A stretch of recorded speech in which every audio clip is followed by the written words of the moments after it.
नाज़िर नवां आगाह कंदासीं। गंबट वेझो ट्रक मां नौजवान जो लाश ऐं ड्राइवर बेहोशी जी हालत में हथाया आहिनि। गंबट वेझो ट्रक मां नौजवान जो लाश हथ कई, ड्राइवर बेहोशी जी हालत में हथायो आहे। तफ़सील मालूम कयो था बादशाह भन टेलीफोन लाइन ते मौजूदु आहे। बादशाह भन, कहिड़ा तफ़सील आहिनि, आगाह कजो।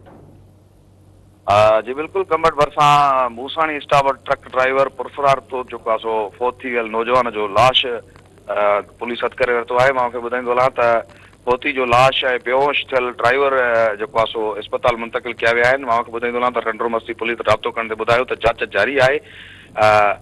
टंडो मस्ती खान पुलिस थाणे जी हद क़ौमी शाहराह मूसाणी स्टाफ भरिसां ट्रक ड्राइवर बेहोशी वारी हालत में जेको आहे सो हथु आहे ऐं साणसि गॾु पुरसरार तौरु फोत थी वियल नौजवान जो बि लाश जेको आहे सो हथु थियो आहे, जॾहिं त हू बेहोश हुयो।